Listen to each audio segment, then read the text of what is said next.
आपको भी लगता है कि डिफेम करने के लिए एल्विश यादव को ये सारा षड्यंत्र रचा गया है, प्रोपेगेंडा है, ये परेशान करने की कोशिश की जा रही है, केवल एक हल्की सी हिदायत देके छोड़ देना चाहिए एल्विश यादव को, और जो 8 लोग गिरफ्तार किए गए साथ में उसको मिलाकर उन सबको?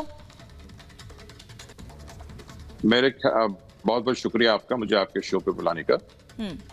मेरे ख्याल से एल्विश यादव साहब के साथ जो भी हो रहा है वो बहुत सही हो रहा है और बहुत पहले ये होना चाहिए था। कानून को ये स्टेप पहले लेना चाहिए था, बट नेवरदलेस जब जहां से जागो वहां से सवेरा, और ये सब चीजें जो वो कर रहे थे और जो फोटोज डाल रहे थे, और अभी उनका कुछ किसी उसमें इंस्टा पे किसी को मार पीट रहे थे वो, सो ये सब चीजें ना अच्छी नहीं रही है हमारी यूथ के लिए। बहुत ही खराब एक किस्म से इमेज बन जाती है। हमारे यूथ इनको आइकॉन समझते, जबकि ये आइकॉन्स नहीं है, चाहे वो तीसमार खान क्यों ना हो। We are just entertainers, but youth हम सब एंटरटेनर्स को बहुत सीरियसली ले लेती है। और अगर इस किस्म का ये व्यापार कर रहा है ये लड़का, इस किस्म की ये हरकतें कर रहा है, तो इसको जो भी कानून है उसके तहत उसको सख्त से सख्त वो उसकी सजा मिलनी चाहिए, ताकि ये एक मिसाल बने कि आइंदा जो है बच्चे जो है इसको अपना बिजनेस ना बनाए।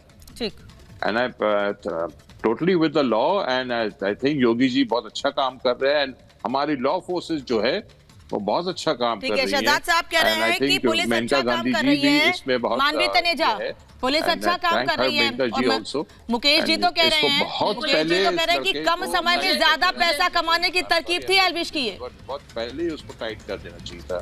पर नेवरदलेस देखिए, मुझे तो ये लगता है शहजाद जी को ये नहीं पता है कि इनोसेंट अंटिल प्रूवन गिल्टी। अब मैं बोल लूं please, innocent until proven guilty. अभी कुछ यहाँ पे प्रूव नहीं हुआ है। यहाँ मैं एक छोटा सा रेफरेंस देती हूँ आर्यन खान के केस में भी।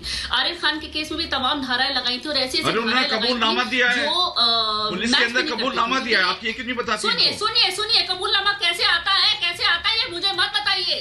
एल्विस प्रेस्ली ने कन्फेशन किया हुआ है मानवी जी, आप पूरा क्यों नहीं ज्ञान प्राप्त करके आती हैं? एल्विस प्रेस्ली ने पुलिस के अंदर अपना कबूलनामा दिया हुआ है, आपको उसकी जानकारी है कि नहीं है? उन्होंने कन्फेस किया हुआ है। आप डीजीपी साहब से पूछ लीजिए। आप कोई भी धारा किसी में भी फोड़ देते हो। अरे भाई वो कन्फेस करते अपना क्राइम, आप उसके बाद भी डिफेंड किए जा रहे हैं। कोर्ट से क्लीन चिट मिल जाती है। अरे ही इज कन्फेस, आप उसको लगातार क्यों डिफेंड कर रही है? सीसीटीवी फुटेज क्यों नहीं थी? क्योंकि वहां कोई अरे अनलेस प्रूवन गिल्टी क्या होता है? हर को तो नहीं बंद कर रही पुलिस। ये सारे एविडेंस उसके लिए प्लांट करे गए हैं, क्योंकि 4 महीने पहले किसने प्लान किया है मानवी जी? वही तो समझना चाह रहे हैं आपसे हम। आप इतना सब कुछ जानती हैं एल्विश यादव के बारे में, तो ये भी तो बता दीजिए कि आप जो आरोप लगा रही हैं किस पे लगा रही हैं? कौन है वो लोग जिन्होंने एविडेंस प्लांट किए हैं? कौन है वो लोग जो एल्विश यादव को फंसाने की कोशिश कर रहे हैं? बता दीजिए फिर। हाँ, जिसने ये मुद्दा उठाया है ये वही संस्था है जो लोगों पे उल जलूल इल्जाम लगाती है और उसके बाद 100 करोड़ का डेफेमेशन भी पाती है। तो यहाँ पे भी ऐसे ही है। आप पहले ये देखिए कि जो संस्था उस पे एलिगेशन लगा रही है उस पे खुद डेफेमेशन है, क्योंकि वो उसका काम ही यही है कि लोगों पे उल जलूल इल्जाम लगाना। और दूसरी बात ये सांपों की, जब ये कह रहे हैं कि सांपों का वेनम है और गले में ये सब कुछ था, तो पुलिस ने इन्वेस्टिगेट किया था और वो पूरे परमिशन के साथ। अगर कोई शूट होता है, और मुझसे सीनियर बैठे हैं यहाँ पे, जितने यहाँ पे बॉलीवुड के लोग बैठे हैं मुझसे सीनियर है, उनको मालूम है कि अगर सांप आता है या कुछ ऐसी चीज आती है उसका प्रॉपर परमिशन लिया जाता है, क्योंकि अगर उसके खिलाफ कोई भी एविडेंस होता है उसको हिरासत में नहीं लिया जाता, उसको हिरासत में लिया, उसको परमिशन था। सांपों का पॉइजन नहीं था, ये प्लांट है। सांपों का पॉइजन प्लांट है। किस चीज का परमिशन था? उसने गले में डाल के फोटो, अरे भाई फॉरेंसिक साइंस जो जयपुर की है, एल्बम शूट की थी, उनको 30 ml का वायर मिला है और उन्होंने कहा इसके अंदर आप पहले आप ये क्लियर कीजिए। पहले आपने कहा कि एविडेंस प्लांट किए गए, फिर आपने कहा कि कैसे जुर्म उगलवाया जाता है ये सब जानते हैं, फिर आप कह रही हैं कि वो संस्था है, उस संस्था ने गलत तरीके से आरोप लगाए हैं। आप किस पर आरोप लगा रही हैं? आप पुलिस पे आरोप लगा रही हैं, आप उस संस्था पे आरोप लगा रही हैं, ये एल्विश गलत तरीके से बचाने की कोशिश कर रही हैं। आरोप नहीं लगा रही हूँ मैं पुलिस पे आरोप नहीं लगा रही हूँ। मैं बोल रही हूँ जिस संस्था ने इस चीज को उठाया, नवंबर पिछले साल जिस संस्था ने इस चीज को उठाया, वो खुद एक डेफेमेशन के केस पे उलझती रहती है। और दूसरी बात ये, अगर एल्विश हल्का सा भी गिल्टी होता, अगर इन्वॉल्व होता, तो उसको नवंबर में ही गिरफ्तार कर लेते, लेकिन पुलिस ने उसको गिरफ्तार नहीं किया। 2-3 बार उसको पूछताछ की। अच्छा ठीक है, मैं इसी बात पे डीजीपी सर के पास जा रही हूँ। मैम आपने पुलिस, आप कह रही हैं कि अगर वो थोड़ा सा भी गिल्टी होता तो नवंबर में ही गिरफ्तार कर लिया जाता। विक्रम सर, मैं इसी पे समझना चाहूंगी। मानवी जी कह रही हैं अगर गिल्टी होता, गिरफ्तार हो जाता 4-5 महीने पहले, तब भी ये लोग सवाल खड़े करते कि कोई एविडेंस नहीं है, जांच नहीं की, उसके बाद बिना किसी सबूत के, बिना किसी जांच के गिरफ्तार कर लिया एल्विश को, तब भी सवाल पूछते ये। देखिए, हम लोग कई चीजें एक साथ मिक्सअप कर रहे हैं। अरेस्ट पॉइंट ऑफ टाइम पे तब होता है जब हमारे पास वांछित एविडेंस आ जाता है। वांछित एविडेंस आया, एल्विस के साथ साथ 8 लोग और गिरफ्तार हुए, 14 दिन की रिमांड पर हैं, और आप कह रहे हैं कि साथ सब प्लांटेड है। अगर प्लांटेड है तो आपके पास बड़े महंगे वकील हैं। ये कहिए कि आपके खिलाफ एक षड्यंत्र और कॉन्स्पिरेसी रची गई है, तो एक धारा और 120B क्रिमिनल कॉन्स्पिरेसी आईपीसी की ऐड कर दें, और वो कॉन्स्पिरेसी जिन लोगों ने षड्यंत्र किया है, जिसको हम कहते हैं शामिल तफ्तीश यानी इनकॉर्पोरेट इन द इन्वेस्टिगेशन, वो आप करेंगे नहीं। वाइल्ड एलिगेशंस, दुनिया भर के धुआंधार आरोप तो आप लगा देंगे, लेकिन जब प्रमाणित करने की बात आती है, अब बात आती है टिल प्रूवन गिल्टी। इन्वेस्टिगेशन की कई स्टेजेस आती हैं। इस वक्त ही इज एन एक्यूज्ड के बाद चार्जशीट होगा, फिर होगा चार्जशीटेड एक्यूज्ड, उसके बाद ट्रायल होगा। ट्रायल में अगर छूट जाएंगे तो कहते हैं कि साहब ये रिलीज हो गए। रिलीज 2 शर्तों पे हो सकते हैं, बेनिफिट ऑफ डाउट में, या फिर उसमें होता है कि क्लियर एक्विटल होता है, और तीसरा ये होता है कि कन्विक्शन हो जाए।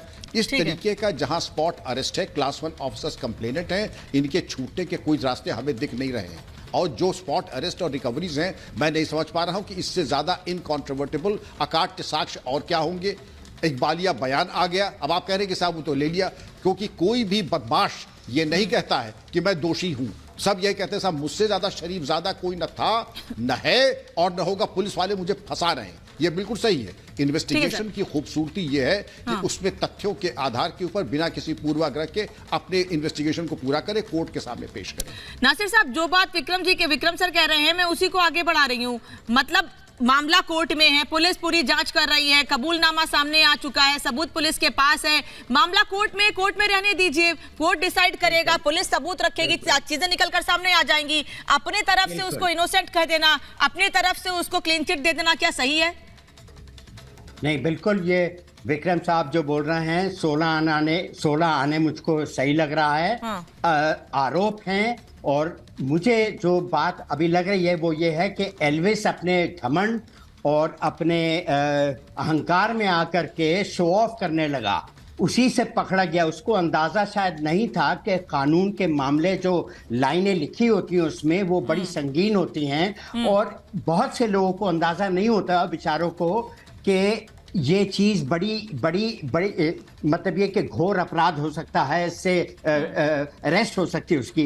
तो मुझे ऐसा लग रहा है क्योंकि फोटो फिल्म को पोस्ट करने का मतलब यही है कि इसको परवाह नहीं थी और इसको ज्ञान नहीं था, तो उससे गलती हुई है। ये एक एंटरटेनमेंट का ड्रग होता है, मनोरंजन का, जैसे शराब है और चीजें हैं, ऐसे ये होता है। तो इसने किसी और आतंकवादी या कोई ऐसी चोरी के नाते कुछ नहीं किया है, इसने एक चीज का इस्तेमाल किया है जो कानून के हिसाब से गलत है, अलाउड नहीं है। तो मुझे ऐसा लगता है कि इतना इसके ऊपर जो बवाल हो रहा है नहीं होना चाहिए। साधारण सी बात है, मैं मानता हूं कि क्राइम है इसमें, लेकिन इतना बड़ा उसके ऊपर वो करना, जैसे कि वो आतंकवादी बना दिया उसको, वो नहीं होना चाहिए। इसके ऊपर फाइन होना चाहिए, जुर्माना होना चाहिए, और सारे लोगों को अंदाजा हो जाना चाहिए कि ऐसा करना घोर गलत है।